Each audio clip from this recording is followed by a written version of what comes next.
Juba's got the comms? I got the what? The comm?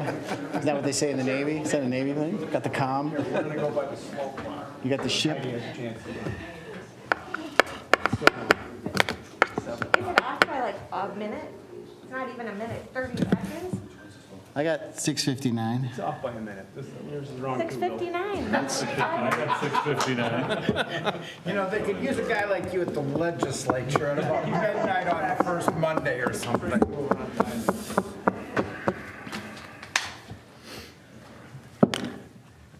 Heidi's on time. Across the street. Spring concert. Oh, yeah. I just walked by. People are flooding out.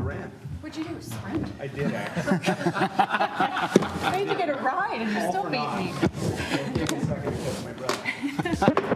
Right, we're going to call the meeting to order. And clerk will call. Walsh? Here. Hughes? Here. Jones? Here. Edberg? Here. Engstrand? Here. All right, got a full complement. Will you please join me in the Pledge of Allegiance?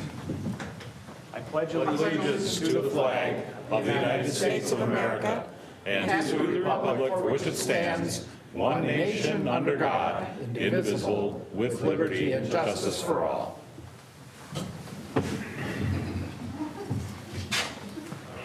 Has everyone had a chance to review the minutes from the May 10th meeting? If everyone's good with it, I'd entertain a motion to approve the minutes. So moved. I have a motion and a second. All those in favor of approving the minutes from May 10th, say aye. Aye. Any opposed? Motion carries. The minutes pass.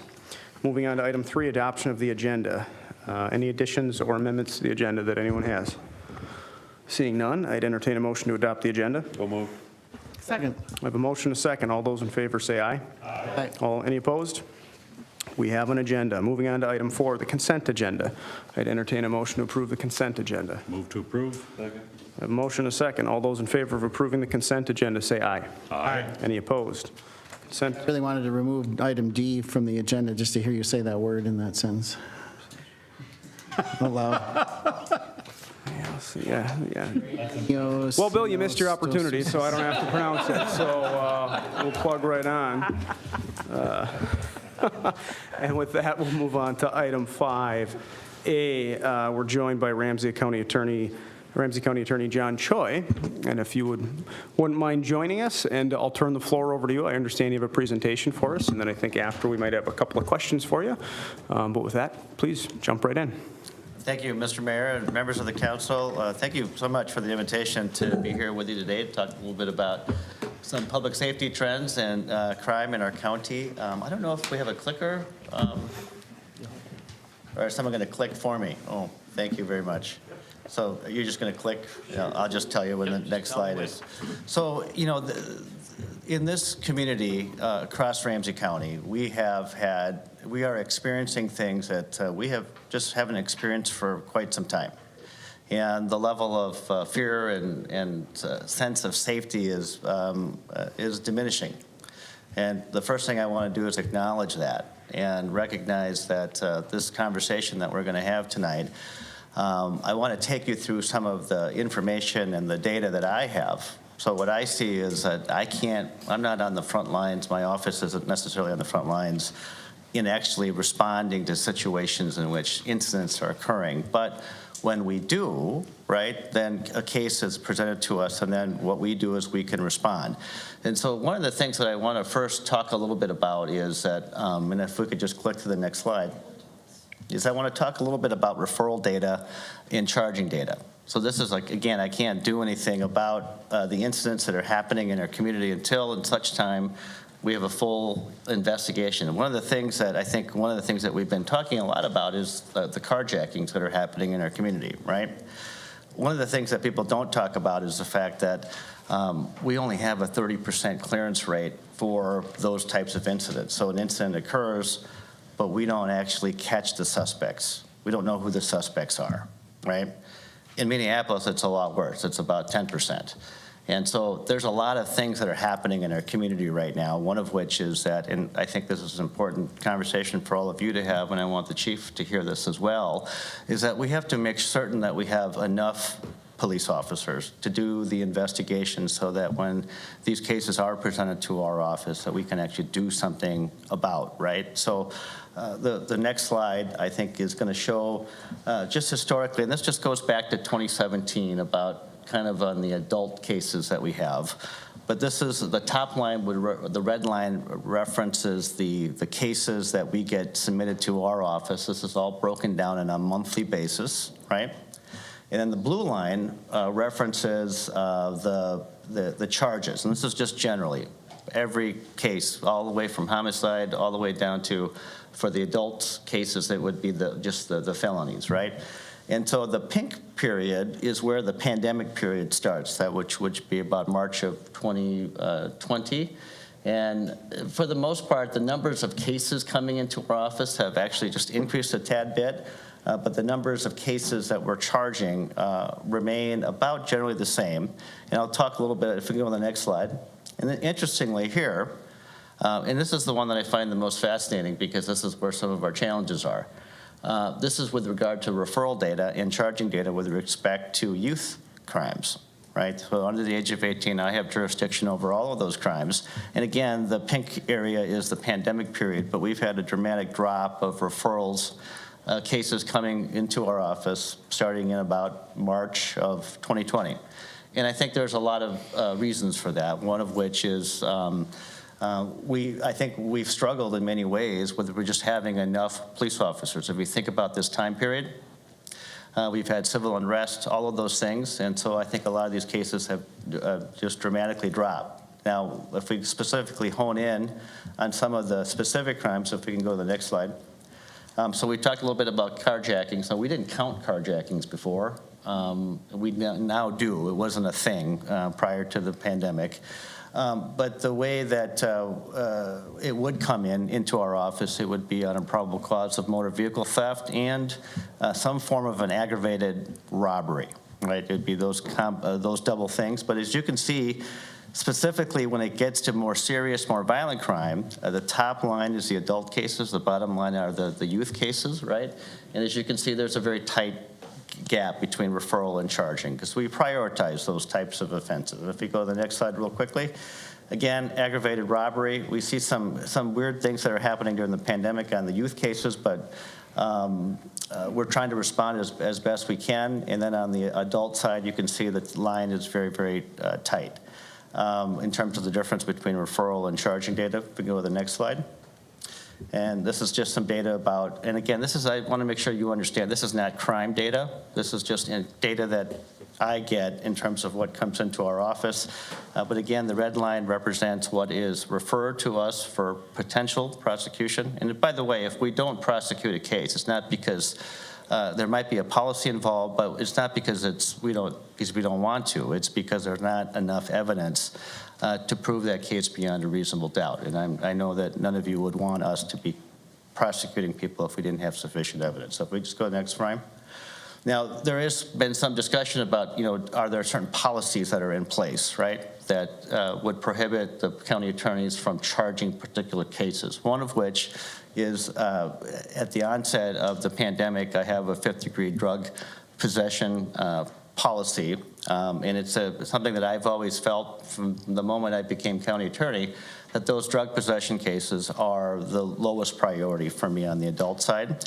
And I don't really believe that the criminal justice system is a place where we get the best outcomes for these types of situations. And so I do have a policy in place that was enacted, I believe, in spring of 2020. And as you can see, those numbers, the referral numbers as well as the charge numbers have dramatically dropped. But as you can see, I also have a public safety exception as we've been working with the police to respond to some of the livability issues, especially in downtown St. Paul. We are charging more of those cases and working collaboratively with the police. If we just go to the next slide real quick. And this just gives you an idea of what our overall charging rate has been in the county attorney's office. I became county attorney in 2011. Before being county attorney, the charging rate was about 49% on average. And so it's just, it's been steady at about somewhere between, I always say about 55 to 65%. So we can just go quickly to the next slide. So here are some of the issues that I think are really critical about what's driving some of these issues, and I think that it requires deeper conversation beyond the conversation that we're having here, but I want people to just flag these issues, and I'm happy and open to having more conversations about them. So if we go on the next slide. So, for sure, without a doubt, across this country, large metropolitan jurisdictions have had an increase in violent crime. If we go to the next slide. One of the hot issues, obviously, is carjackings.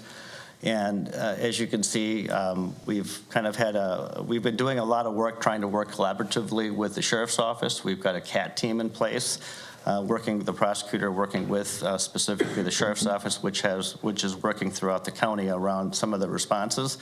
But our worst months were in January and February of 2021.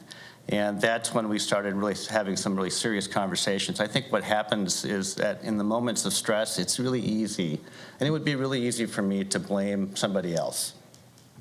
And so then you've got everybody deflecting and saying, the issue or the solution is over here. And really what it is that we all need to really come together and start working on some of these issues. And so in the background, we started meeting on a regular basis back in February, March, April, and we've been meeting ever since. And when I say we, it's been a collection of our law enforcement leaders, including our sheriff, as well as the police chief in St. Paul, and now we've included suburban chiefs. Chief Erica Scheider is representing the suburban chiefs in that particular discussion. We also have the mayor of St. Paul and the county manager, county commissioners, and we also have Mary Lee Abrams, the mayor of Maplewood, who is now representing the suburban interest. And so through those conversations, we've had a really just a better understanding of what's going on and actually getting to real solutions. And I'll talk a little bit about those. So if we could just go to the next slide. So if you're wondering why this is all happening, this is not isolated to here in Minnesota or just in our community. This is happening across the country, throughout the country. And I think a lot of it has to do with the pandemic. There is a connection with insecurity and crime, the civil unrest and decreased trust in police. If you think about the policing challenges that we've had scores of police that have retired and that aren't on the job, and the police are having a difficult time filling those positions. That's a real issue. And I have a very, very vested interest in that because we're never going to get to good investigations coming to my office to be able to do something about it unless we have enough police officers. And then also, too, I think we have to have a conversation about just the proliferation of guns that end up legally manufactured, but at some point, there's an illegal transfer that's happening. So if we just go to the next slide. And these are three issues that I want all of you to, if you can, please engage me in the conversation. I'd love to talk to you about it. At the legislature, from my perspective, it's a bipartisan mess. They can't agree on anything. The Democrats talk about A, B, and C for justice and safety, and the Republicans talk about X, Y, and Z. There is no public safety or justice type of solution that has come forward from the legislature. But the good news is there's one thing that has happened. They've heard the pleas of law enforcement and county attorneys across the state to say that we really need to work on these gap cases because a lot of people, especially now during the pandemic period, people have been found to be incompetent to stand trial. So that means that I can't prosecute them because they don't understand what's going on. So if the judge finds that I have to suspend my prosecution, we will seek to commit them into some form of a hospital institution. But the problem is that the standard for that versus the incompetence, which is a temporary thing, doesn't match up. And so we have scores and scores of people who can't be held in custody, right? And I can't do anything about it in terms of prosecuting them. And so this issue has been around since probably about 2019 when the state of Minnesota pulled their restoration to competency program. But this year, this one thing that happened that is good for public safety at the legislature is that the Republicans and Democrats agreed on actually funding a bill to the tune of about $30 million. And it is a bill that everybody agrees with in terms of providing that framework to how to handle these types of situations. So I'm really optimistic about that. And it's been a lot of long conversations, but we've got that done. On the issue of cash bail, I think a lot of people don't understand that in the wake of George Floyd's murder, there was a little nonprofit organization called the Minnesota Freedom Fund that raised $36 million. And so what do you think that they did with that money? Well, I mean, the organization was there to bail out people who had low-level bails at $78, but they were, they were bailing people out on an average of $11,000 bail, sometimes as high as $75,000 in Hennepin County and Ramsey County. And so that had a huge impact. I think they've spent around $15 million, according to our analysis. And there's a greater and broader conversation about the inequity of our current cash bail system. I don't believe that we should just replace it with we got to replace it with something. We can't just have a bumper sticker that says end cash bail, because that's really not a solution. And so there's a greater conversation that I don't have time to get into the details. Another issue, a lot of people have talked about Boys Totem Town closing in Ramsey County. And I didn't make that decision. The commissioners did. They did it right before the pandemic. But there was a lot of reasons why they wanted to do that, for good reason. We weren't getting the outcomes at Boys Totem Town that we wanted. There were some issues there, as well as some other placements that we were using, where they were having Fight Club amongst the young people that were there, and just it wasn't good. So they made the decision to close Boys Totem Town. And I think we have, as a part of that table that I talked about, that violence reduction leadership group with Sheriff Fletcher and commissioners on one side, we have had some really important conversations. We have decided to stop talking about just the issue of Boys Totem Town, but asking the question then, since it's not here, because it's not going to come back. I don't believe the commissioners are going to vote to bring that back. But what can we do, right? And so what we agreed on was that the solution would be to have intensive therapeutic residential type of placements outside the home in which you cannot leave. And so this is very expensive. It's like $100,000 per kid. And I would argue that it's actually cost effective, because if we can avoid that kid being in prison, right, and hurting more people, that's money well spent. And the good news there is that I am absolutely confident that if we can get a bonding bill, that Ramsey County will be funded to do these myth homes, because this is the only bill, again, around safety and justice that has bipartisan support. I just recently had a meeting with Representative Kurt Doubt, as well as the Speaker, together, and we talked about this issue. And so that is a real solution. That is going to make a huge difference, because all the judges, if you ask them, they will say that we need more options. Right? We've got Red Wing on one end, and then we've got electronic home monitoring on the other, and we got some placements in the middle, but we can never get our kids placed oftentimes because the placement says we're full or we don't want your kid. So it's been a struggle, but I think if we can get that bill passed, that would be the alternative that myself, Sheriff Fletcher, and the whole spectrum of people in Ramsey County that have committed to developing relationships with one another and actually listening to the various perspectives and come together. We agree that this would make a difference, and so that's what we're working towards. We're hoping that the legislature will fund it. I know that the leadership at the highest levels want to help us, and I think we also have to have the conversation about Hennepin County as well, because us doing something isn't any good if Hennepin isn't getting those options as well. So that's all on the table. I'm very optimistic. If they have a special session, I don't know if they will or not. So that's youth placement. So if we can just go to the next slide. I talked a little bit about this. If you go to the next slide. One more, please. Thank you. So that's the violence reduction leadership group that I've talked about. This is the one in which Mayor Mary Lee Abrams, as well as Chief Erica Scheider from Roseville, that is representing and working with your chief, Julie Swanson, to bring the issues to the table, to really have a common diagnosis and understanding of the issues and challenges, and then really get to work. Because I believe that we should all be pulling in the same direction. And that's the hardest part sometimes, to get people to pull in the same direction. We are so polarized, and public safety is becoming one of those issues about what do we do, right?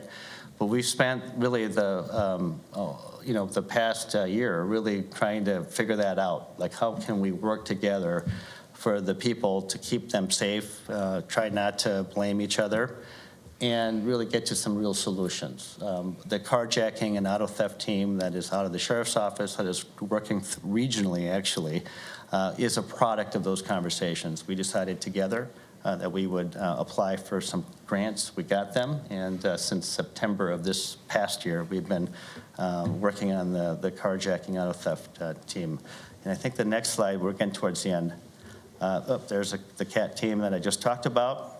And by the way, we're doing something there that I think is really, really cool. We'll be the first jurisdiction in the country to actually employ something called focused deterrence strategies around carjackings. Because we think we actually know who some of these young kids are. They may not have been caught, or if they did get caught, they're in Red Wing, right? But people don't realize that if you're in Red Wing, you're going to probably get out within 6 months to a year. That's just the way the correctional system operates. They'll be on supervised probation, but if they're in some sort of custody status, or if we just kind of know that they're involved, what we do is something called the custom notification, where police working together with community, and we have partnerships with the Black Ministerial Alliance where they would be the community moral voice, which would say that, hey, listen, we think you are involved in this type of activity. We need it to stop. If you don't, we're with these guys, but we want you to be free. We want you to be alive. And we've got real, tangible, sincere offer of service that would be 24/7. And so those are the types of strategies that the Sheriff's Office and our community are working on right now in collaboration with my office to develop that focused deterrence type of model. And we have, thanks to Representative McCollum, she was able to successfully get us a $900,000 appropriation to help provide the technical assistance and then the support to keep that coordinated. I think the next one's the last slide. Actually, I talked about focused deterrence, and we talked about youth placement. We can talk a little bit about non-public traffic safety stops. Maybe I'll save it for a question if you want to delve deeper into that. We'll go to the next slide because I want to just get to the place. And the sheriff and I are working together with our community to come up with a solution that would be an alternative to our cash bail system. We can't change it because the legislature would have to change laws as well as change the Constitution. So we believe that if we wanted to have something that might be better than our cash bail system, and if you have any questions, I'll go deeper into the cash bail system. That's what we're working on. And then I think we get to the last slide. And I just want everybody I want to leave you with this. This is our most important policy that we have in our office, is that we prioritize violent behavior and we do everything that we can to prove the highest provable offense. So with that, I'll stop because I was told I only had 20 minutes, and I don't know if I took more than that. But I was just trying to race through this. I was just in Maplewood about 2 weeks ago, and it took me about 40 or 50 minutes to get through it, so I was trying to hurry. No, you're right on time. I appreciate that. And I think we do have a couple questions. I'm going to kick things off. I would like to talk about non-public safety traffic stops. And Can I we don't go know, back to the slide? And I don't know if you are aware, but Yeah. the city has taken the position that we are in favor of non-public safety traffic stops. I think we've taken the position that if the legislature says it's a violation of the law to hang an air freshener on your mirror, you can be pulled over for that. Right. And if the legislature says you need to have 2 working taillights, Right. you can be pulled over for that. And our position further is, if you pull someone over because they're violating the law, and that leads to a more substantial charge, whether it be seeing contraband, drugs, whatever, a weapon in plain sight, or if there's reasonable suspicion to dig a little bit deeper. And I think, me personally, I find it deeply troubling that if an officer does their job and is able to effectively stop a crime or see a crime, to know that the prosecuting attorney's office is not going to then take the handoff and do their job and make sure that the bad guy is put in jail and that justice is done. Isn't that demoralizing to our police officers that are trying to serve us safely day in and day out? Mayor, thank you for that question. So the first thing is that stopping somebody on a probable cause with one of these non-public safety traffic stops is completely legal, okay? But And that's in a Supreme Court case, 9-0 decision, okay? But I want to make this absolutely clear. I'm not telling the police what they can or can't do. What I'm saying is that I have the ability to, through prosecutorial discretion, to say what kind of cases am I going to prioritize, right? And through this policy, I've worked with the chiefs. Not every chief is with me in this jurisdiction. But St. Paul is, Roseville very much is, Maplewood is taking steps in that direction, and others are as well, right? And it's a conversation piece, and I do have a public safety exception. So if the police want to do that, they certainly can, because it's completely legal. But if they present the case to me, they're going to have to make the case that this case is so important that I should prosecute it, right? So there's an exception to the general policy. But what I'm trying to say is that for these low-level, non-public safety stops, right? First of all, I haven't found any data, and I challenge anybody to give me the data or the research, any publication, right, that would tell me that these traffic stops are actually effective. I know that there's anecdotal evidence that, yes, in one case that you would have found the contraband, right? But I haven't seen any data that says that with regard to weapons, it's effective more than 2% of the time. Okay. So where in America would we ever allow industry to perpetuate a practice that's only 2% good? So the 98%, I think we need to think about that, okay? I've thought about it. I don't want to perpetuate this because what I know within that 98%, there's a lot of racial disparity that I just don't want to incentivize, nor do I want to perpetuate.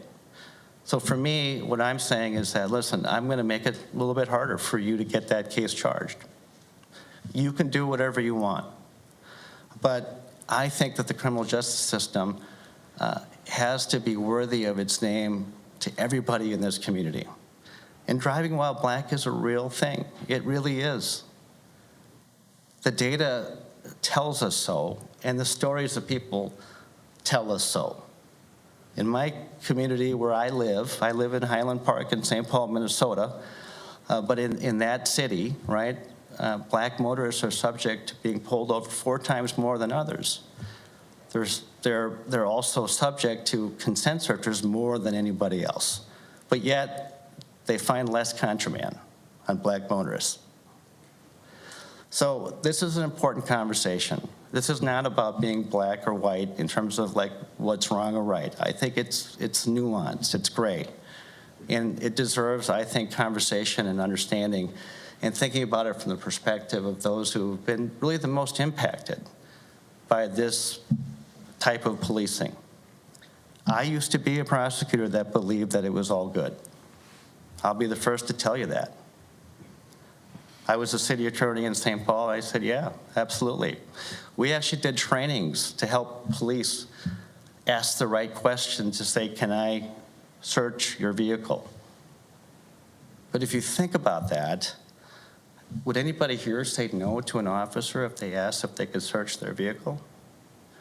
And the feeling that people get when they've been suspected of criminal conduct when there is none, we have to think about that group of people. And so that's what I'm trying to put forward. And I'm trying to do it in a responsible way because I did it with, after George Floyd, this is something that I said that I wanted to do. And I had lots of meetings with lots of chiefs across this county, numerous ones with Sheriff Fletcher and Chief Axtell. And at the end of the day, Chief Axtell was standing, or his department was standing with me, and so was Roseville. I think another important piece of this is that we announced this policy on September 8th. I have yet to receive one case from anybody in this jurisdiction that would implicate that policy. So maybe it's working. I mean, maybe we're figuring out some ways to think about doing things differently. Because truly, before the policy, I had a number of those cases in my case files. We didn't apply the policy retroactively because I didn't think it would be fair, because we didn't put anybody on notice. But my goal in all of this is this. It's just really simple. I want to, and we're researching this, by the way, because we have the Justice Innovation Lab at George Washington University that's going to come in and pull all the data and look at the traffic stops and see if actually there was an impact around public safety. And I'll be the first to tell you, if we negatively impacted it, we'll change it. But they're going to look to see whether or not those types of stops were reduced, try to do some analysis about whether or not there was a positive or negative impact to public safety, and then also figure out if we've actually increased the legitimacy and trust. Policing cannot exist, nor can the criminal justice system exist without that trust and legitimacy on the part of everybody in our community. I appreciate that. And I do understand the basic thesis and policy of the policy and what you're getting at. You mentioned a couple things. One was that effectively law enforcement has to prove that this case is worthy of charging, something to that effect. So the issue that I take with that is if you have two like cases, let's call it a fourth-degree drug charge, and one stems from a non-public safety traffic stop, and one is discovered through other means, the notion that they're both not equal crimes and that both criminals are not equally criminal, subject to the same penalties, notwithstanding resources and time, and I understand that, but to not charge both of those crimes because one emanated from a lawful stop, a violation of the law that the legislature has codified, and through a means that the Supreme Court has said is okay, how is that acceptable? How does that serve justice? Because I believe that I have the discretion to have these policies in place. And what I'm trying to do is actually try to find a better version of justice for everybody. And as you said, that since September when this policy was implemented, you have not seen it implicated. Now, do you make room for the possibility that because of this policy, it has stifled proactive law enforcement, and as a corollary, we're seeing crime go up? I don't think it has in many jurisdictions. I don't think, Chief, I mean, you can speak for yourself, but I don't think she told her police not to. And I don't think other jurisdictions in this county have. They read the paper, though. I mean, I don't think they need the chief to tell them. Yeah. Well, they don't. And to that point, I mean, cops are intelligent people, and they know that if they say, that car looks suspicious, regardless of who the driver is and what their race is, that car looks suspicious. Okay, I'm a good cop, I'm a proactive cop. Their taillight's out, I'm going to pull the vehicle over. If they know that if that suspicion leads to a charge that leads to a discovery of a crime that your office will not charge, that does by definition necessarily stifle good active policing, does it not? What I'm talking about, and let's be really clear, I'm talking about 6 offenses.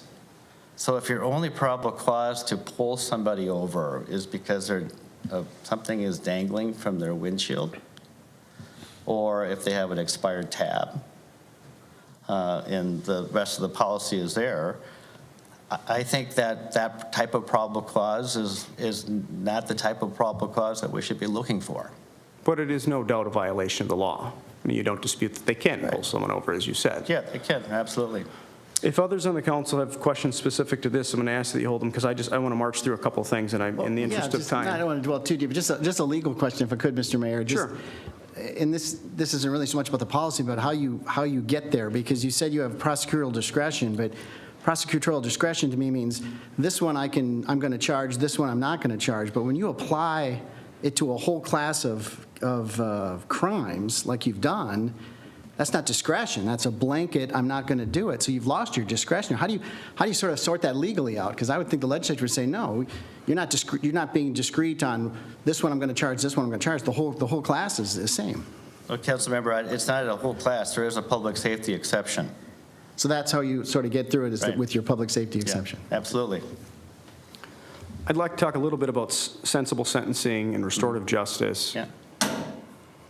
And while I understand the spirit of it, what I'm concerned about is that we look out so much for the criminal that we lose sight of the victim, Right. the one who we really should be protecting. Right. So what are we doing to help provide support to victims? What are we saying to victims that say, I was the victim of this crime, and because of restorative justice or lack of prosecuting in the first place, that the person who victimized me is just going free.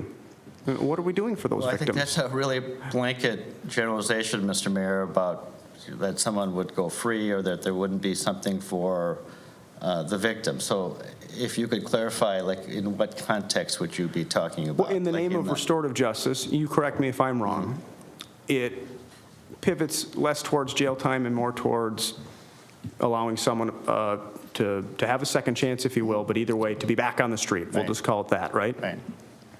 So if you're the victim of a crime, a sensible person says, I was wronged, the bad guy went to jail, that seems like justice. I was wrong, the bad guy has to go through X but is back on the street and still has his freedom, which we all hold cherish, which is why it's such a big deal when we lose it.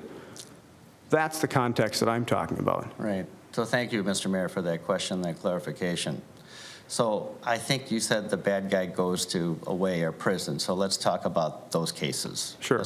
Let's start there. So we are a guideline state. So if it's a case that involves murder, some sort of serious assault, right? We have, so the guidelines grid would have the severity, the most severe cases up here, and then the least severe down here, right? And then across this row would be the number of criminal history points, right? So what people don't realize is that guidelines grid, it kind of cuts right in half, right? So if it's in a place where it says no prison, it's probably going to be no prison. I mean, in fact, it's for sure going to be no prison. And if it says prison, I could assure you that if you're at the top of the grid, it's going to be prison. It's the criminal justice system in the state of Minnesota is probably one of the most predictable things in terms of if somebody actually is supposed to go to prison.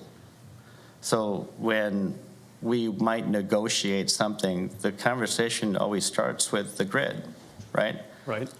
And so there's nothing that deviates from that. But in the vast, vast majority of cases, so like our, top cases, before the pandemic, drug possession was a big part of it, auto theft, things like that, right? Those are also very predictable. It's going to be some term of probation, probably 3 years, community service, supervision.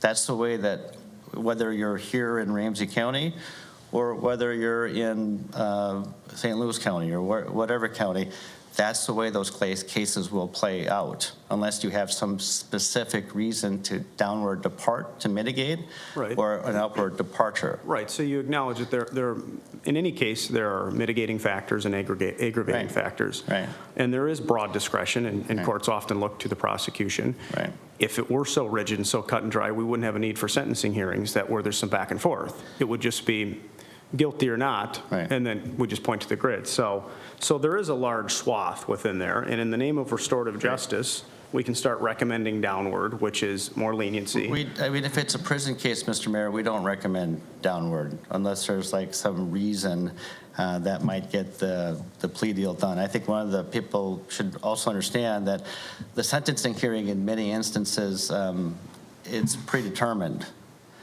because the biggest lie in America is that we have this criminal justice system that we have trials. We don't. Less than 2 or 3% of the cases actually get tried because we don't have enough judges, we don't have enough courtrooms to do all that, right? So oftentimes it's a part of the negotiation, but for the most part, it's going to be within the guidelines. I mean, that's the simple truth. That's how it works. So I think what you're talking about, maybe I can help just for the purpose of conversation, because I think this is a really important one. It's not that you're right or I'm wrong or vice versa. Because I think that criminal justice is it takes a much deeper conversation to think about all of the various things, right? So if, like for instance, let's talk about some of the youth cases, right? So let's just put aside, if you've carjacked somebody or if you've created some aggravated robbery, things of that sort, right? But you stole something, right? In every one of those cases, I know that what we traditionally would do is that the police would give us a report, we would look at it, we felt like there was enough evidence to charge the person, we would then petition the case into the youth justice system, right? And that will take, just to get to that point where we actually petition a case into the justice system, right? That takes a little bit of time. Because again, the young person wasn't going to be, they're not going to necessarily be arrested, or they're not going to be even accepted by the juvenile detention facility, right? So you've got probably anywhere between 6 to 12 days that it might take for a police agency to investigate that case and submit a report.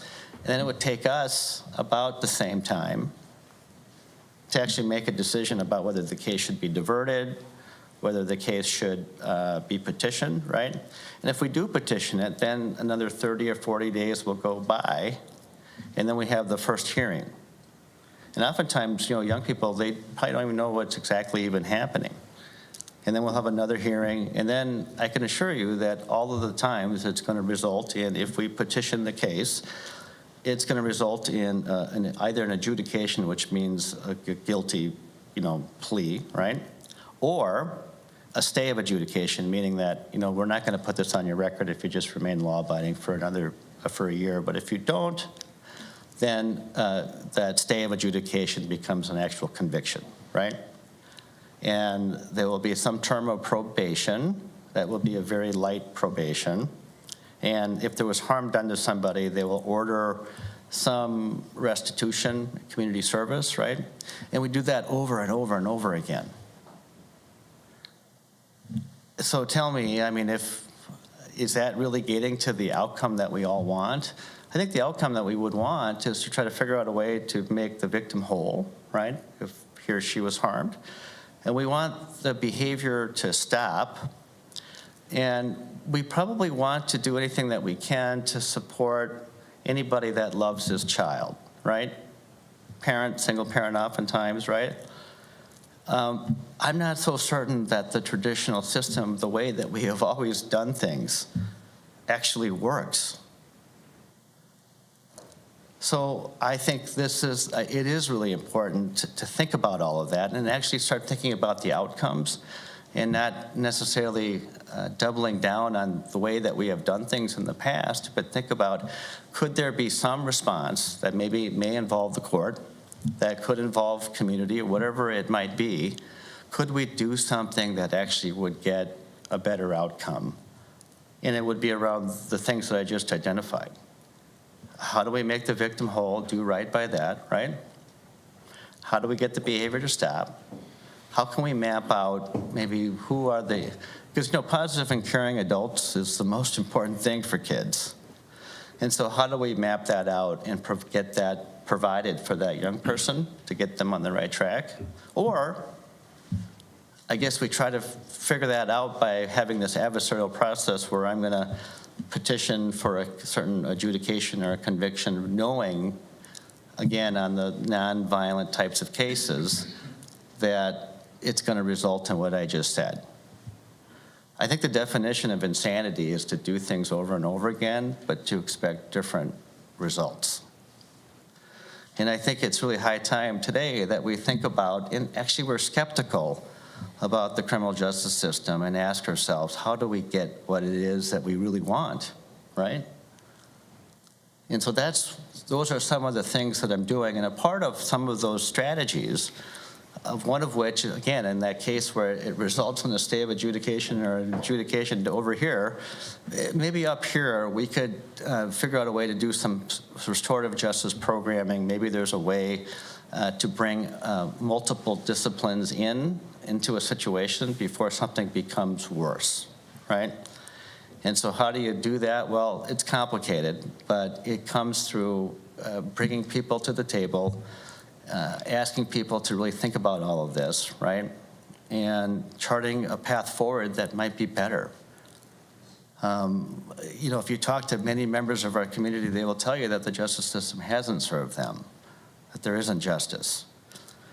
And I think victims have to be a part of this as well.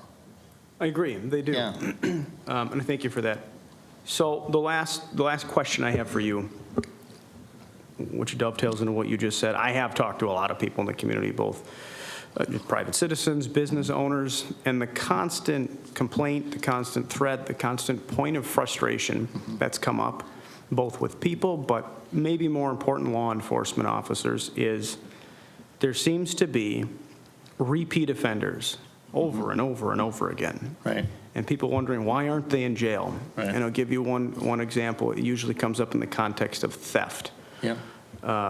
Which typically isn't an enhanceable offense, so if you get one and you're released, it really doesn't matter. Right. You're kind of better off getting 15 more. Right. Because the sentences, if you get one, is going to run concurrent. So you've incentivized someone to continue to commit that. And in my day job, I work in the automobile industry, and automobile dealers have been hit very, very hard with auto theft. And when I talk to the officers that investigate and try and catch the criminals, it's the same narrative. These are the same guys. I arrested him last week. He's back out on the streets. He's doing it again. And I don't know, and in fairness to you, that's not exclusive to Ramsey County by any means. And I don't know if that's because of restorative justice, if it's because of a diversion program, if it's whatever, but the point is, it just comes down to good old-fashioned, are we aggressively prosecuting criminals and saying, no, Your Honor, we're not recommending bail, or we're recommending a high bail because we believe there's a high rate of this person committing the crime again, and he needs to face trial, and until then, he needs to be behind bars. That's a significant point of frustration, and there are many factors that go into that. So help me reconcile that. Well, I think what I would say is this. First of all, I'd invite you into more conversations. I mean, I think it's really hard to have it in this format because it really takes more conversation to talk about this. But I did have, if we could just go back a few slides, and I think it was under the context of issues. So somebody gets arrested, then all of a sudden they're released, right? So everybody in this room has a right in the state of Minnesota to have a number, right? A number, meaning cash. Like if you've got the dough, you can get out. Because people haven't been convicted of anything. I mean, they might have been caught doing something. The police may have typed up a police report, and we may have filed a complaint against them, but no one has been convicted of anything. If we can just go a little bit more. A little bit more.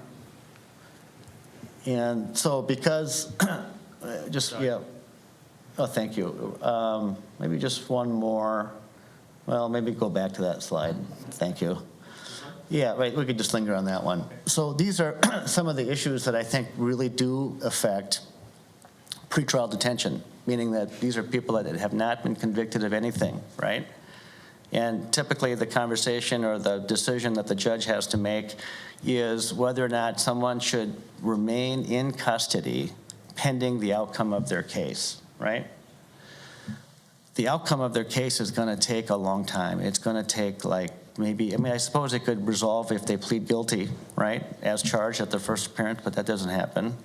But it's going to take months. It's going to take up to maybe even a year to get their case resolved. So the judge has to think about whether or not this person who has not been convicted of anything, right, should remain in jail, right? And so what we have concocted in this country is a system by which if it's a wealth-based system, and we should call it out for what it is. So if you've got the money, you can post the money and you can get out, right? And then we also have a for-profit bail bond industry that, you know, if you have $100,000 bail, if you come up with $10,000, you pay the bail bondsman, and then they're going to guarantee your return to court, right? So everybody has that constitutional right. So one of the things that's been happening, and I can't stress enough, if someone put $15 million of just bringing people loose, that's what started happening in the wake of George Floyd. That had a huge impact on some of the repeat. In fact, it was really interesting, and it's through these deep conversations. You know, I had the same conversation like a year ago with a lot of people. And so you give me a CN number, give me a case number, and let's go look into it. And the vast majority of those cases, until more recently, because the Freedom Fund has now changed their leadership, they've changed some of their practices and policies because they realize that they've harmed communities by just posting cash bail without even thinking about it, right? But you give me a case number, give me that auto theft number, and it's like this is like it's like a repeat thing. We'll see, it'll say MFF in our notes. That means somebody posted their $5,000 or $10,000 or $15,000 bail for the auto theft. And then what we're seeing more of in the pandemic is that mental health and mental illness is becoming a big driver of crime. The Rule 20 issue is a real issue. And on top of that, there are people that have been committed. So these are the people that I can't prosecute because they're mentally incompetent. They don't know what's going on. And again, that's temporary. We can fix that if we get people stabilized, right? If we can stabilize them, they get to a place where they understand what's going on, and then maybe we can resume the prosecution. But in some cases, we've got people that the prosecution's suspended because we can't prosecute them because they're deemed to be incompetent, right? And then we move to civilly commit them, and the judge says, yeah, you can go ahead and civilly commit them because they're mentally ill and dangerous or they're a sexual psychopath, right? Well, we've got like 25 people in our jail right now who can't even get admission into the Anoka County Hospital because they don't have any room. So they're sitting decomposing in our jail, and this issue has been around for decades. Sheriff Stanek in Hennepin County was the first to talk about this passionately, and he came up with an idea about criminalizing, like if you don't take somebody within 48 hours. Well, everybody ignores it. And so we've got this huge problem right now where the jails are serving as the mental health institutions for our community. And it's like the legislature doesn't, I don't know, I mean, they don't care. Oh, they care, but they can't get anything done because they're so polarized. They don't listen to the people who are actually trying to do the work on the ground floor, trying to address these issues. But we've got a huge problem. Now, the Rule 20 on the gap cases, because the legislature passed that law, and here's the funny thing. I mean, they wait until the last minute, right? And then finally they get the deal done. $30 million for the Rule 20 gap cases, right? And then because they waited till the last minute, it was the last bill, by the way, that was passed, and they forgot to put the effective date in. So now it'll become effective August 1st, but guess what? The money doesn't flow until like next year. But we need to have these types of solutions where we actually understand what's going on and do something about it. And there's no excuse because we have a huge surplus. And so these are real issues. So these are three things when you talk about some of these repeat offenders. That's what's exacerbating some of this. And we can't deny, and we should not deny the fact that something went wrong during this pandemic. You know, again, I'll tell you, the most important thing that we can do for young people is to ensure that they have healthy adult role models for them, people who care and love about them, and schools were a big part of that. Well, it all fell apart when we went to distance and remote learning, kids not in buildings, right? A lot of the kids that the sheriff's office catches who are doing the carjackings, you know, they'll ask the question, where do you go to school? Well, they don't go to school. That's what they say. I don't go to school. It's in the St. Paul School District. I just had a meeting with the superintendent, and he told me that there are 604 kids that just dropped out of the face of the planet. They don't know where they are.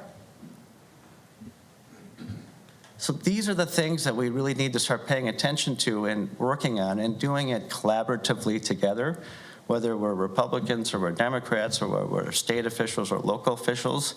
We don't pull it together. We are all thinking about our own narratives and trying to win arguments. We need more curiosity in this world. And on that note, sorry to cut you off because I know we are running long. On that note, I will take you up on your invitation because I think these are important issues, and I would welcome the opportunity for you and I to sit down and discuss further. I recognize this forum only gives us so much ability to do that. I've taken up a lot of time, but I do want to reserve more time for the council if they do have questions. So I'll stop being a hog with the questions, and if anyone else has any questions for Mr. Choi, please jump in. Councilmember Jones. Just clarification, thank you, Mr. Mayor. Just clarification on the non-public safety stops. I mean, all right, I kind of equate it to I'm walking down the street. I get stopped walking, can I search you? Is that a equal equivalency to that?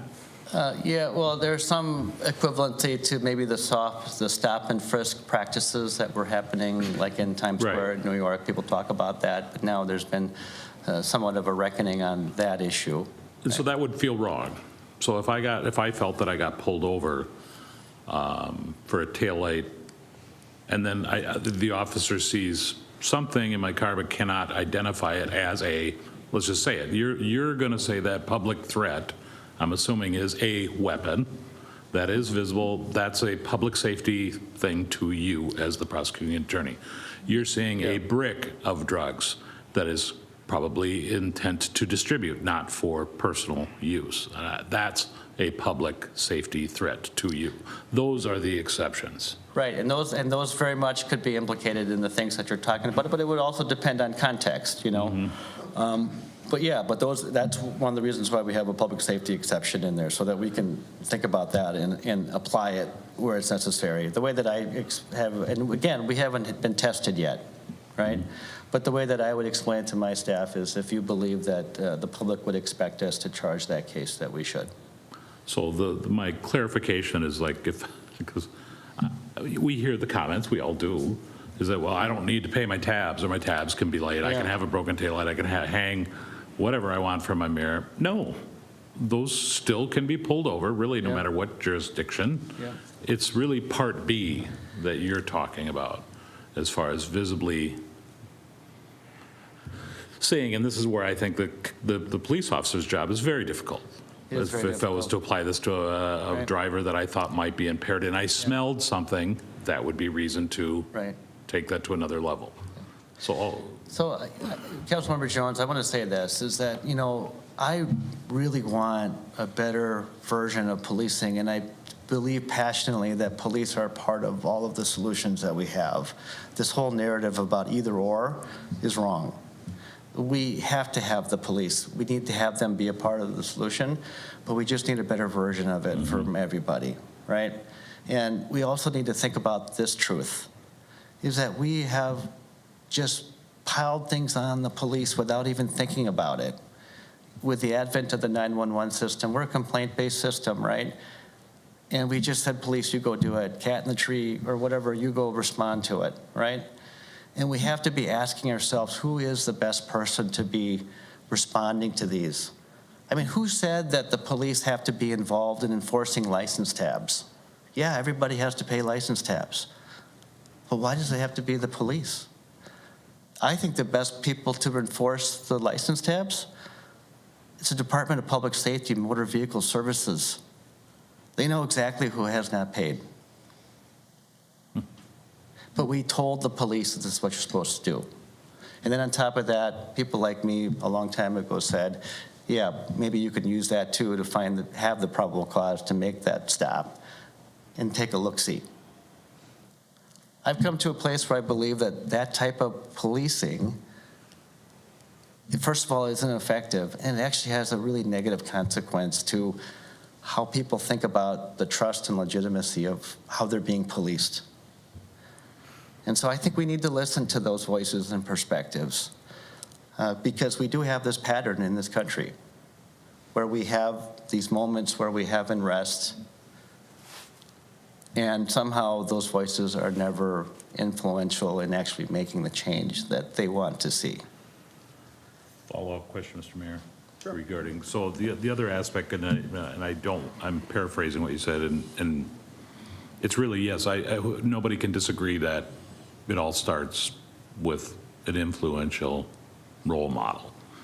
And my issue, and I'm kind of speaking for myself personally, is that the government, your office, police department, teachers, everybody is being asked to do the role of parenting. And I guess I'm looking at our community going, do your job, as if you are that guardian, if you are that role model. And I know it's tough. I know you can't be there. You could be single. You're working 2 jobs to put money on the plate. I get it. But it's we as a society have caused your issues that are causing more problems, the police issues, by not doing a good over job. And I don't care what color you are, I think from ground zero, we are not doing a good job raising our children. From that aspect, that I'm looking at your office and the chief of police and everybody else from the teacher is being asked to do that job, and that's not fair. And I think we got to start pointing the finger the other way a little bit. Now, there is a lot of holes. One of the biggest holes, as you said, is mental health cases. That's the other thing that we have to address some way, somehow, and we talk about it, we talk about it, we talk about it. How can we, as a city council, affect mental health and realize that mental health is actually the criminal here, maybe not the person? And I think in many ways, it's a product of the decisions that we have made historically. We used to put a lot of people in mental insane asylums back in the day, right? And a lot of that has changed, and now it plays out in the criminal justice system. And I think there is more challenges with regard to mental health that's happening right now. And then some of the kids and the families that we see, I mean, some of these kids are living survival-based lives, like lives that we could never even imagine. They don't know where their next meal is coming from. Their fathers could be in prison, and their grandfather too. And that's the cyclical thing, that we keep doing the same things and we get these results. And so somehow we got to figure out a way to break that cycle. Because I think a civil society, and one in which everybody is respected and can have an opportunity to thrive, we got to meet some of these issues, and they're hard issues. We got to meet them head on, and we got to meet them with understanding and conversation, and not so much judgment, but just some more curiosity to try to figure out how we can work together and support some of these families. And you talked about the family context. Yeah, you're absolutely right. But in some of this context, the family isn't going to do it. And so it's up to us to try to figure that out. And we can make this into either or. We have so many false solutions, like you either got to do this or you got to do that. I think it's and. Like, let's do everything that we can and stop the polarization and bring all the ideas forward and try to do what we can to make things better. There are so many families out there too, that a lot of good people who have lost control of their kids and they don't know what to do, right? And so it'd be great if we could have places or investments that we could make to have a place where people can walk in and, you know, get that help that they need. But there's a lot of challenges that everybody faces. But truly, there are some families and some kids and people that have greater challenges that none of us could ever imagine or understand, and it's just about trying to figure out how to address all of that. And we can only do it by having conversations like this and recognizing that it's not about being right. It's just about trying to bring people together to pull in that same direction. And I'll even take kind of like halfway, because right now I feel like in many ways it's like a tug of war. Council, any other questions for Mr. Choi? Well, Councilman Ruhl. thank you, Mr. Mayor. Thank you for coming. I mean, this has been a great conversation. We're going way over time, I'm sure, for what we planned. We should maybe think about having this conversation in a work session or something, or inviting the county attorney back. I don't have a question. I have a million questions, but we don't have time. Let me just make an observation. I think there's a disconnect, and you've been saying since the pandemic, and maybe you're just saying it that way, but really it's the pandemic exacerbated a situation that with the death of George Floyd. I mean, we have to be real here. There were riots, there was unrest, and I think that's breeded a sense of lawlessness that we can't seem to get out of under. And so this conversation about restorative justice, and you talked about, they've got to take care of the victim, stop the bad behavior, and then work on that person and see if we can't get this to not happen again. I think that's fine 2 years ago, and maybe in 2 years we can go back to that. I think we're underwater and we're in a crisis, and I think we got to stop and spend a lot more time on stop the bad behavior. And to me, that means putting bad people in jail longer. And then we'll catch up, and then we can maybe get back to, we get this sense of lawlessness now, because I think it's playing on itself with, I have no accountability, nobody's going to put me in jail, I'm going to get spun out, I'm going to keep doing this. So we got to get our arms around this and catch up. That's just my message to you, because you're in a position to do this. And you said that we don't recommend downward from prison sentences. That's not really true in Ramsey County. We're doing that. Judges are doing that. You see it. You look at these Twitter feeds, like Crime Watch Minneapolis or something, and they'll show some guy with lots of felonies, gun felonies, and then the adjudication is, time served or let on parole. It's like, what? And so a lot of us are really freaked out by the revolving door right now. My message to you is just, let's catch up, and that means tougher jail times, and I think the grid is there to do it, and the judges need to do it, and you guys are right there recommending, not always winning with those judges. They are deviating from mandatory minimums, for instance, but sometimes you guys are there saying, all right, we'll do it. So I mean, it's not a question, it's an observation. I think we got to get out of this sense of lawlessness, and then we can get back to a better discussion on all of the root causes and better systems to help. So. And if I could just respond. Sure, thanks for just coming. Really briefly, thank you, Councilmember Walsh, for saying that, and just the fact that I hope that maybe we could have some conversations about this, because I think oftentimes some of that information that's on Twitter, right, doesn't give you the whole picture and about who made the decisions and why they made those decisions. So We get everything but why. We can't get why, maybe, but. right, but engage me. And I'd love to be able to try to explain the why. And I'll do it in a way that isn't going to throw anybody under the bus, right? And we can go through all of that. But I will tell you that on the violent crime, our office will take the position that, it should be a guideline sentence. That's how we resolve those cases. Now, during the pandemic, we may have resolved some cases that are maybe at the low end of the box, meaning there's a range. There's a high end, there's a low end, and there's a middle. Right?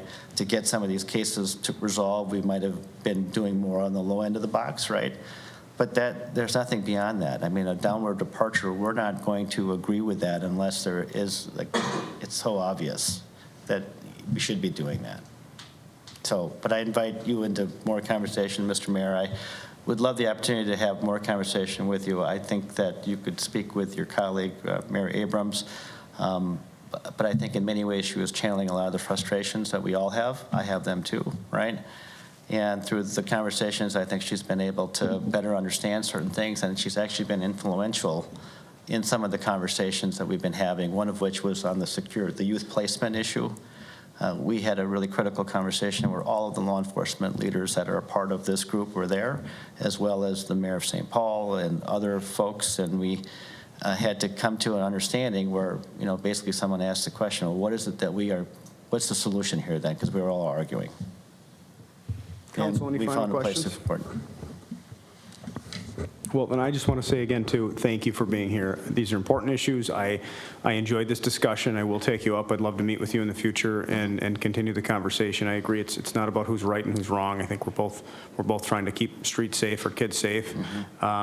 And we have different philosophies sometimes on how to get there, but working together is kind of the first step. So thank you again for being here. Appreciate it. Thank you. Thank you.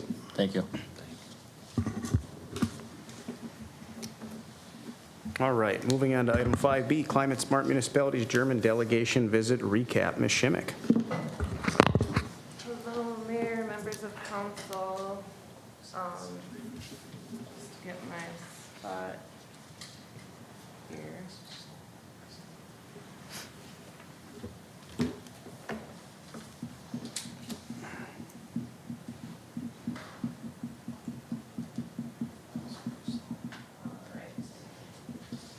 I will try to be quick. Thank you for having me here tonight.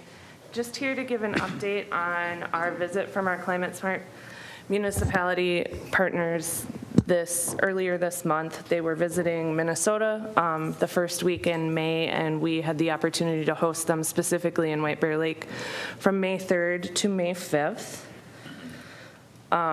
Just kind of give a high-level overview of kind of our activities from the visit, and if you guys have any questions for me afterwards, I'd be happy to answer them. We started our visit on the afternoon of May 3rd in Lakewood Hills.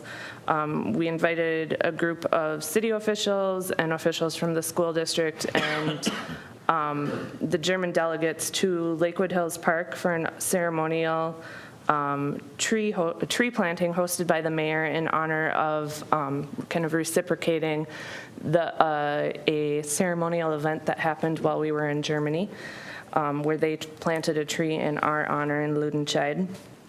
Our German visitors included the Ludenscheid Mayor Sebastian Wegemeyer, Ludenscheid Council Member Jens Holzricker, and Hans-Jürgen Bedzura, as well as Ulrika Bedzura, who is the head of environmental and climate protection for the city of Iserlohn. I think I'm sharpening my German chops.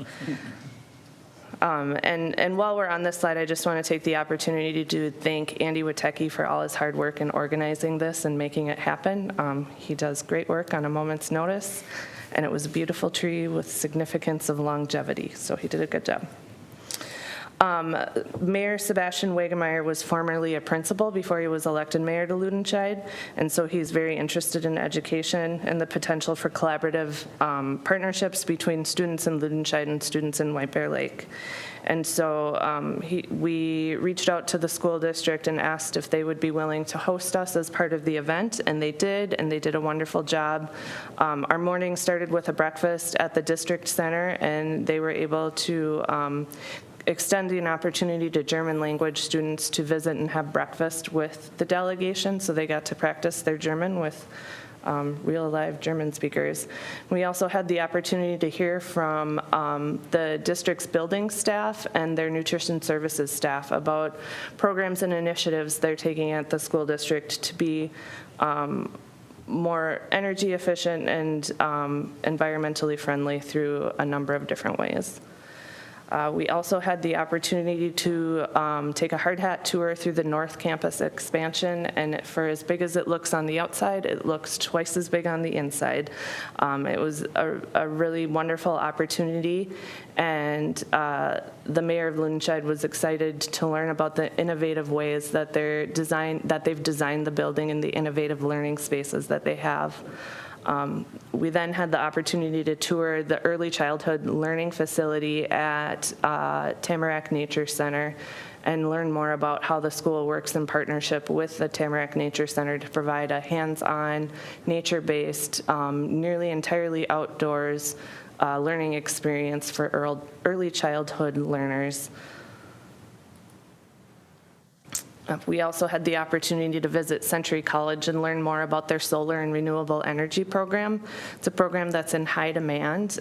They fill their classes for every session, and from the sounds of it, they can't keep up with the demand for the job market in turning out certified solar installers and other solar energy specialists that are beyond what I know about solar installation.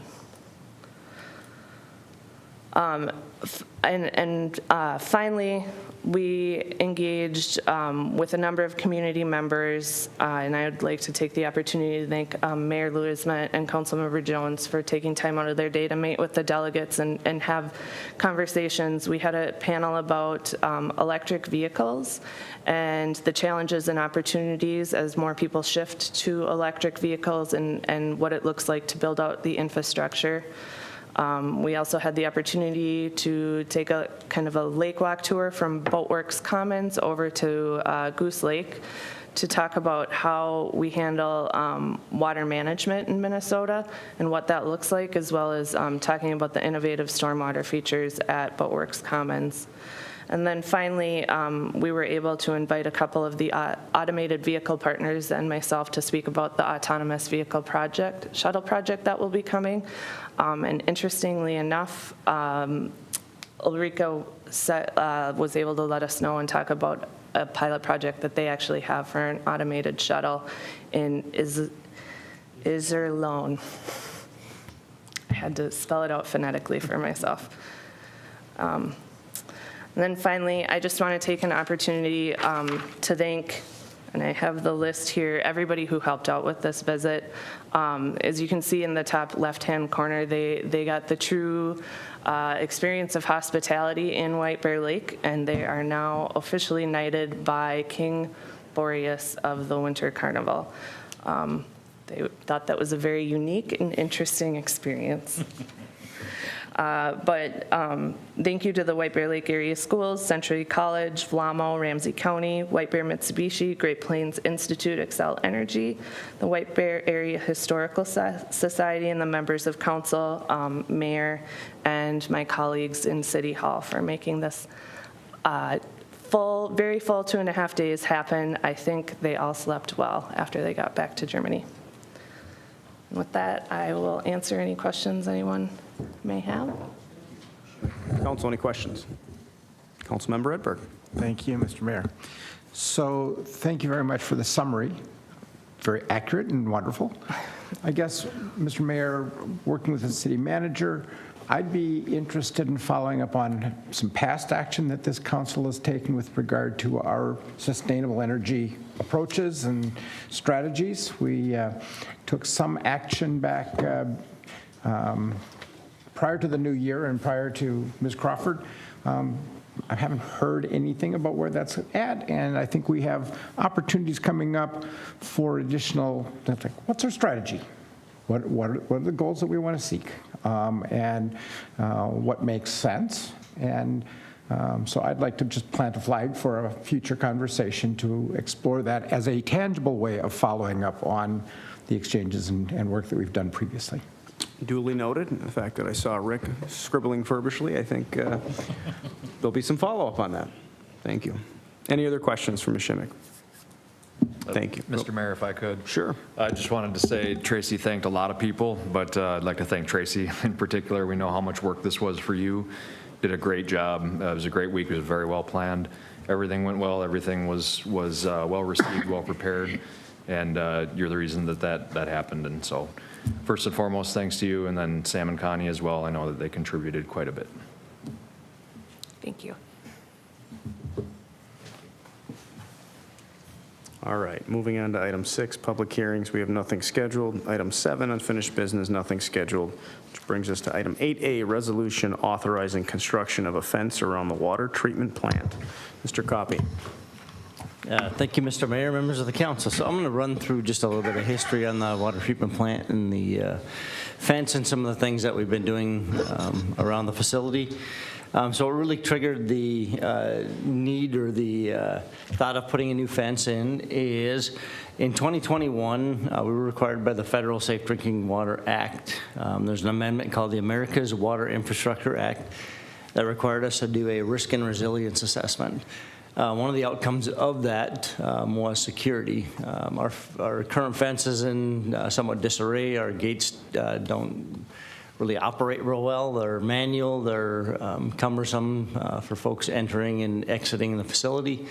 So with that said, we looked at what it would take to put a new fence with key card access, automatic gates, so that as people enter and exit, we have a record of who comes and goes. And as we all know, water is one of our most important infrastructure needs for a civilized society. So felt that was a good deal. And as we started looking at the replacement of the fence, getting estimates, getting that into the capital improvement plan, we started doing research on the property line to make sure that as we plan for the fence, we have put it in the appropriate locations, and come to find the fence is on the west side of the property, located about 10 feet into the property, meaning it would extend the rear yards of the adjoining properties.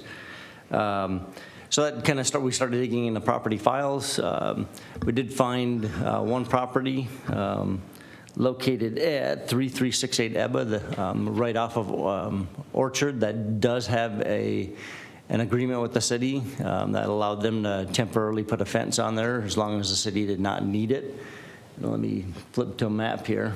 So that's located at the bottom of the screen is the property that has that fence. The rest of them did not have any formal agreements that we could find either in council records or in their property files. So we started looking at, we're putting in excess of $100,000 investment into the property. Staff feels based on the current fence location shown in red on that drawing. That's where the current fence is located. The dark black lines are the property lines. So the intent under this project would be to move the fence or relocate that fence to the actual property line. Part of the reason is you can see the access drive into the water treatment plant. The fence is right on the edge of it. Very difficult to maintain, plow. On the east side of that, there's steeper hills, so there's really no place to put snow. The plows have a difficult time getting through there, plowing, doing their maintenance operations. Moving that fence would allow us to have snow storage area on our property. We would be able to maintain that area as a buffer to do that, to prevent equipment from hitting that fence. Also at the south end, it would allow us to put the controllers for the automatic gates and have that function as we anticipate it should. A few other things as far as the site goes. You can see on that image the large kind of silver square up there. That's the old lime sludge lagoon. Had a building over it. That's where we temporarily stored the, back in the day, temporarily stored the lime sludge from the process of the plant. We currently truck it, put it in a truck, and as needed, we haul it down to St. Paul for processing versus storing it for a period of time, letting the water drain out, and then hauling it out. We do it on a continuous basis now. Based on the condition of that building, originally the city was going to rehabilitate that building. We felt it was such a large building, the ceiling height, you could hardly walk in it. It was an eyesore to the neighborhood. We heard a lot from the adjoining neighbors that it was an eyesore, poor condition, so we decided the best option would be to tear that down and ultimately build a building that better matched the water treatment plant, a brick building, something that was appropriately sized. This is much, much larger than what we would need. That building would be to house the water treatment plant vehicles. We have 2 pickup trucks. We might put a skid steer down there for snow removal, things like that. So lawnmowers, as well as we have currently have all our pipe and hydrants, things like that stored outside. So again, we've gotten complaints from the neighbors that it is an eyesore to the of the property not to have that inside. So we'd like to get that ultimately built, and it's in the CIP out a couple of years, but ultimately get that building built. Further cleaning up the property. So the fence obviously is another, it's been, our last record of the fence being constructed was 1979. So that was the current fence showing from the property records that's when it was built. So again, it's long served its purpose and in need of replacement. So going back a little bit to the one agreement that we have with that property at 3368 EBA, it allowed that temporary placement of the fence, no permanent structures, and it's been in place since 1987. So in order for us to move that fence, we need to vacate that easement. That fence, that portion of the fence technically does not need to be in place. It's not for security of the water treatment plant. It is their own fence. It's a shorter 4-foot tall fence that they have just to enclose their yard. They can move that fence over to the property line and still serve that same function, but would allow us that additional access or room to access the site with our equipment, our tanker trucks. We periodically have other deliveries that need to get in there. So that is the reasoning behind moving that fence to that property line and actually utilizing the property that the city owns. So with that said, staff would anticipate that we would, if council approves the termination of the agreement, we would anticipate next week. So assuming June 1st that we would send out notice or that the homeowners would receive notice that we would construct the fence sometime in August or late summer, early fall. So with that said, staff would recommend adopting the resolution that would terminate the agreement with 3368 Ebba Street and authorize staff to provide 60-day notice to that property. We would also provide the same 60-day notice to the other properties out of courtesy. I'd be happy to answer any questions. Thank you, Mr. Coffey. So quick question. So let me just recap so it's clear in my mind. Replacing the fence and moving it 10 feet over is necessary to secure our water treatment plant and is necessary for just the logistics of snow plowing and getting trucks in and out This is what we need to do to function the plant properly. Is that a fair statement? That is correct, Mr. Mayor. Okay. And I have one question for the city attorney. I have not read that agreement with 3368, but I assume it's within one of the provisions of the agreement that we can essentially utilize our property how we see fit upon 60 days' notice. Do I have that correct? That's correct, Mr. Mayor. Okay. I see this as pretty cut and dry in that it's our property. We need to use it, but I recognize that there are those in the audience that it's affecting you.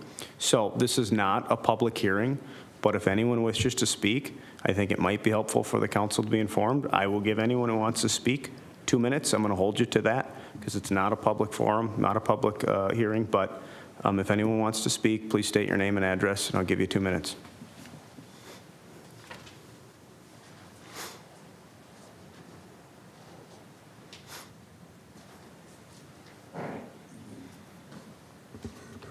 Well, I'll just, Go ahead and step up to the mic here. excuse me, I'm Robert Scher. We live at the northern edge of that property, and there are 2 relatively large trees there, and it's about a little less than, well, it's about 7 feet from the current fence. I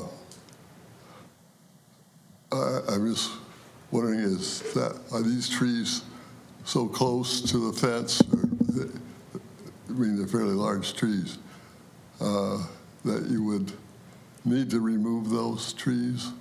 Or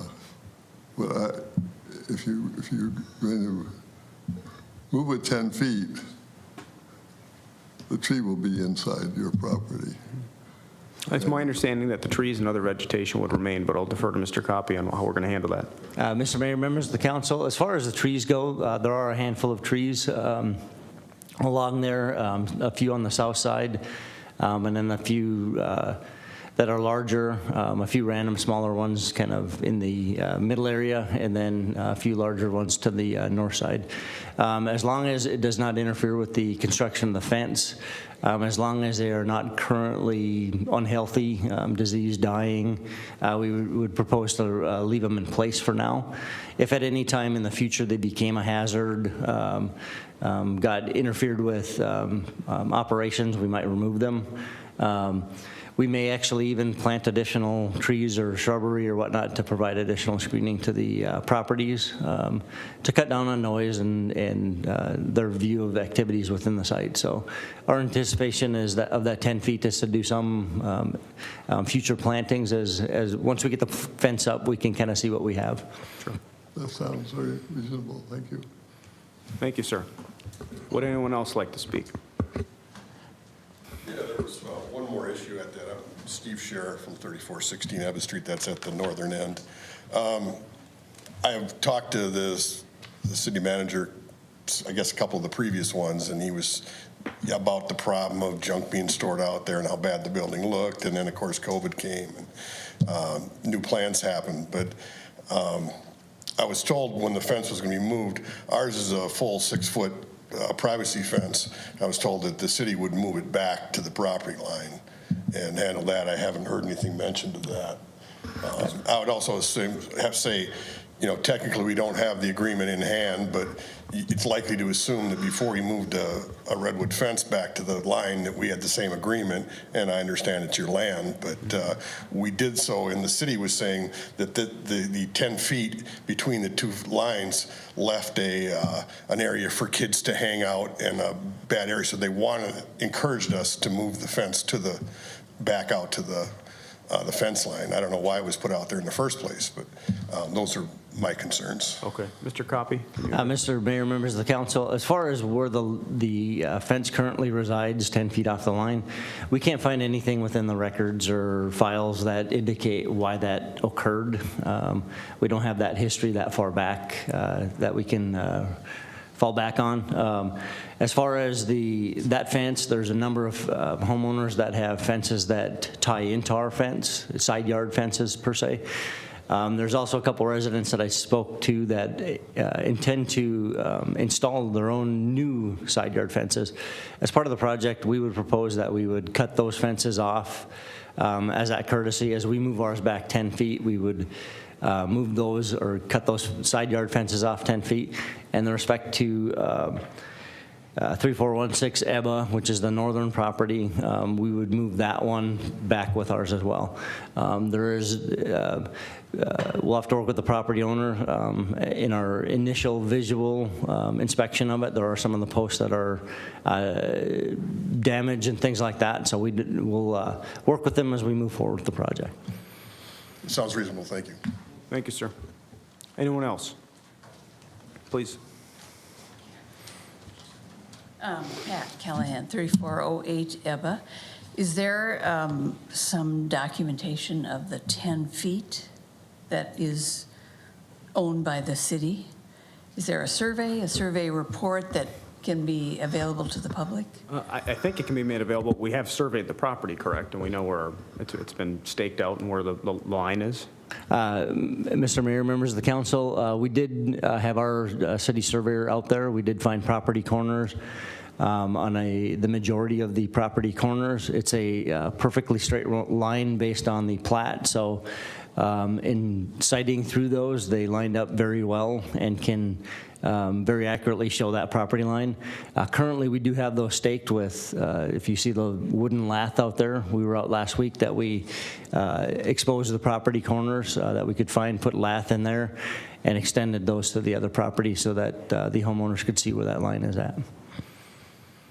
It might not be, it appears to be more than 10 feet on at least one property. So that was my concern. And so that was one. And do you intend to put the fence right on the city property line?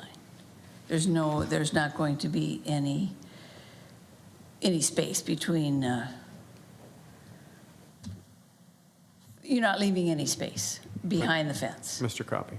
Mr. Mayor, members of the council, first question as far as I rounded it to 10 feet. It could be 11 feet. It could be, we don't want to, the fence isn't perfect. So it's an average of about 10 feet. It could be 11 feet, 12 feet. So in that area, I don't want to give a perfect 11.2 feet at this point, because some of it does vary just a little bit. As far as the new fence, we propose to put it, typically we put it just off of, so I mean inches off of that line. Reason for that is, obviously we have existing property owners, but future property owners, if we left just 1 foot, we're technically responsible for that area. And if a homeowner ever came back to us and said, you're not maintaining your 1 foot area, we can't get on the other side of the fence and reasonably maintain that. So in order for us to fully maintain our property, we need to have that right on the property line.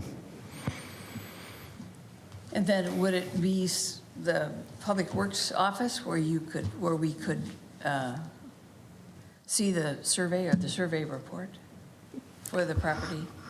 Mr. Mayor, members of the council, as far as the report goes, it's the pins in the ground. So we'd be happy to meet with any resident out on site. We can show you the pins in the line that we found. We do have it put in a CAD drawing, but out in the field is the best way to show you where those property corners are. Like I said, we tried to get all of them marked. The ones that we could get access to last week, they're all marked with about a 3-4 foot wooden lath.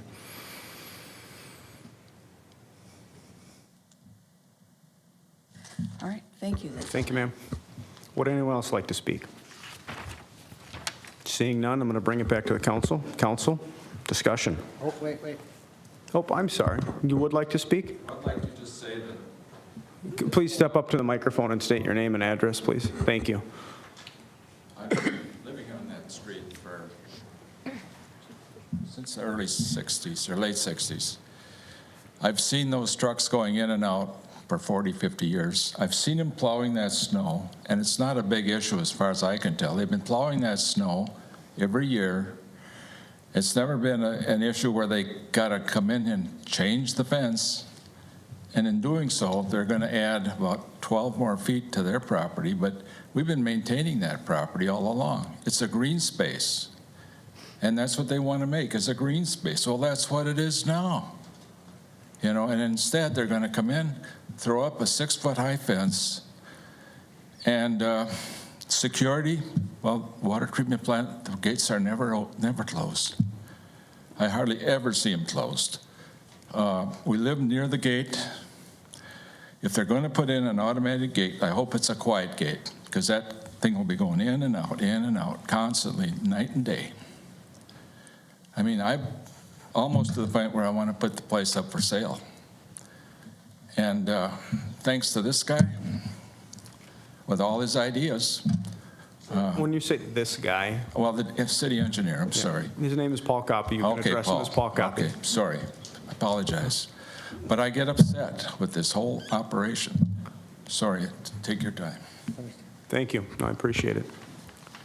Okay, last opportunity. Would anyone else like to speak? All right, I'm going to bring it back to the council for discussion.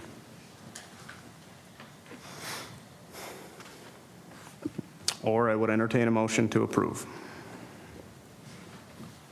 Councilmember Edberg. So I'd like to address this part of the fence and just restate what I'm understanding. So the city has not taken care of its 10 feet for 40, 50 years, and we've relied on the goodwill of neighbors who do not own the land. I recognize that it is city property. I'm not going to dispute the need for the fence or the ability of the city to do that. I'm appreciative that the city does everything in its reasonable ability to ensure that the transition goes smoothly for those folks who have built, maintained that property, the fencing, et cetera. I find the ability or the willingness to move the fence back to the private fences back to their portion of the property land and to extend our goodwill and hospitality in making that happen in as smoothly and reasonable a way as possible. And that's, I believe, what I've heard from Mr. Copy. And if I didn't hear that correctly, please let me know now so that we can have that conversation. I would like to address the fence over on the other side up to Orchard Lane. Is that to be reconstructed as well? Because, actually not Orchard Lane, Orchard School. That fence line has been in also very poor repair, is grossly infested with buckthorn, and is that improvement, we've been not so great neighbors on that side of the property either. So since we're having a cleanup process, are we going to be taking care of that as well? We haven't discussed any of that conversation in this presentation. Mr. Mayor, members of the council, our intent is to replace the entire fence around the entire property, including along the east side. We would remove, invasive species the best we can. There's a hill there. We will replace that fence. So both gates, both the west entrance near the homes as well as the east entrance would get the automatic gates, the card access. Again, the entire perimeter of the property would get refenced with a brand new fence, additional cleanup. Again, we're trying to be good neighbors and kind of catch up from, past maintenance practices. Can you say anything about the technology, the sound of the gates? We can look into it. They are fairly quiet. They're intended for use in residential areas. So we'll confirm with the manufacturers or double check that they are quiet so we do not disrupt our neighbors. And can you confirm whether or not we do indeed have vehicles, trucks moving in and out 24/7? Is it typically more of a normal business? What's the traffic implications? Mr. Mayor, members of the council, as far as vehicle traffic, the majority of the traffic does occur during regular business hours. During the summertime, the water treatment plant is a 24-hour operation. Every now and then, we need to truck a tank of lime out. That is very infrequently. Typically, with our rotating shifts and our weekend shifts, we can do that during the daytime hours. Not to say that emergency or every now and then things do happen, but the majority of it is during regular business hours. Thank you. Anyone else? Councilmember Walsh. Well, thank you, Mr. Mayor. I'll move approval of the resolution. I think the fence is, somebody mentioned that it's not being closed or kept closed now. I think it should be. I think we should protect that asset. You could even be a target, if you really think about it, and really a major disruption to the city. So I'm happy we're upgrading. So I'll move approval of is it a resolution? What have we got in front of us? Session? It is a resolution. Yes. So I have a motion and a second. Any further discussion? All those in favor say aye. Aye. Any opposed? The motion carries and the resolution passes.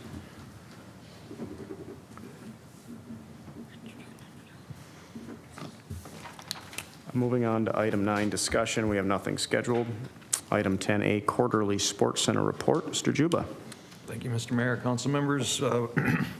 Excuse me, in your packet, there is the first quarter Sports Center report. You'll notice that noted is just the difference in the year-to-date numbers looks quite skewed because last year, due to COVID, they had a very busy season, but the start to that season was pushed a little bit later. And so now that's running up against our first quarter numbers, making them look like they're low this year. Business has been great this year. Things are going very well. Just got wrapped up the skate show, which was very well attended. I know Ms. Crawford was able to attend and was quite impressed with the show that they put on, and always fun for them to highlight the skating talent that's fostered at the White Bear Lake Sports Center. So if you have any questions on the numbers, happy to circle back and answer what I can with those. Mr. Copy, if you want to bring up, there's a few pictures of some of the developments that we've had this year. Finally, the replacement of the Oli.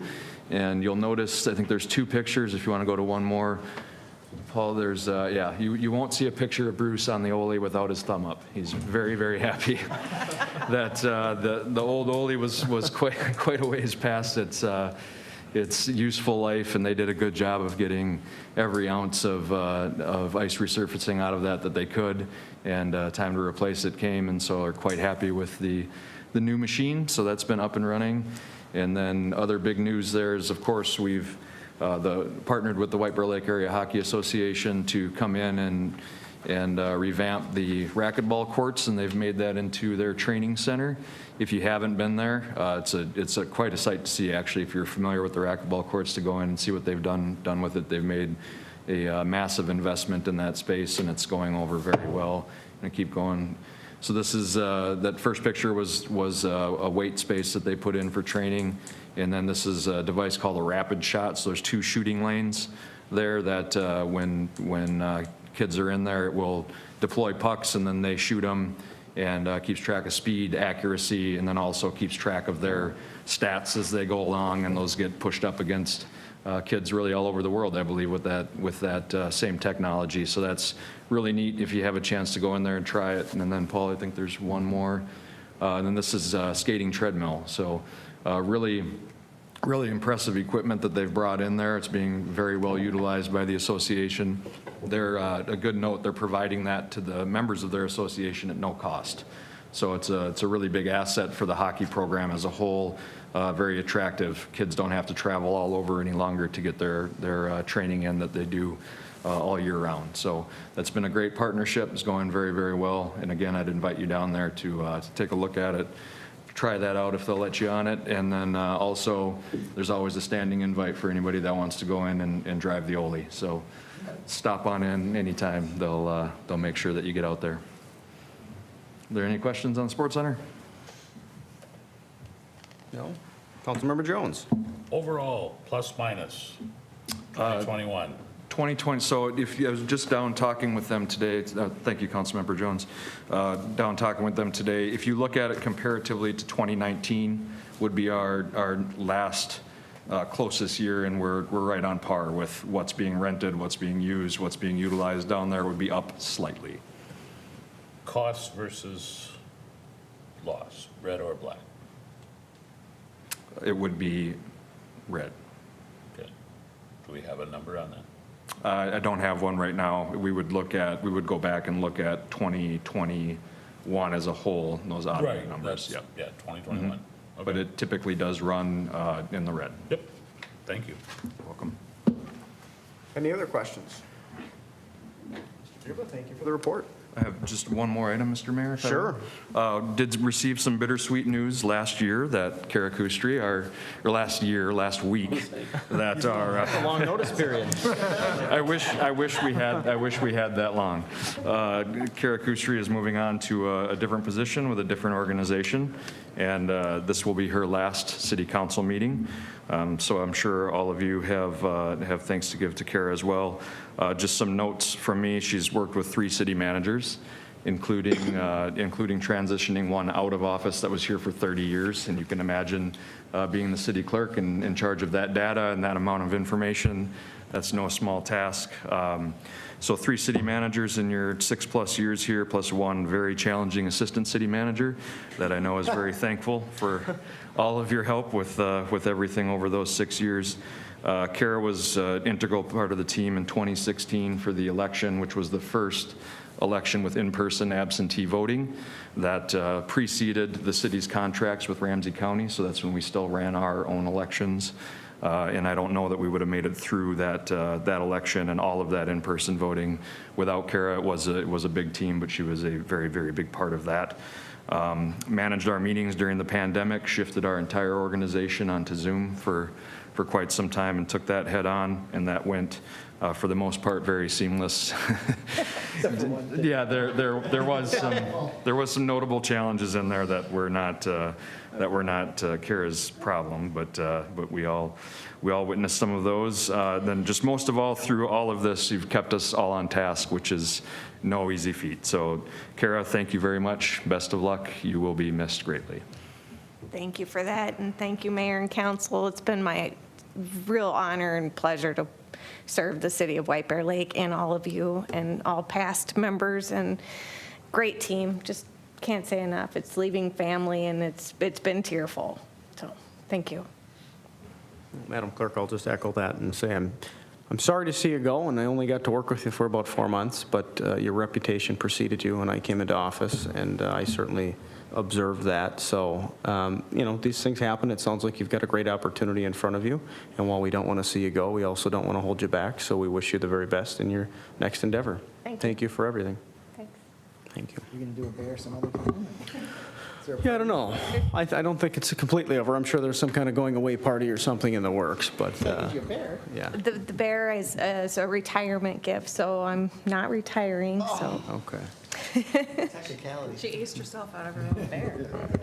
As I stated, Councilmember Walsh keeps us on task. Yeah.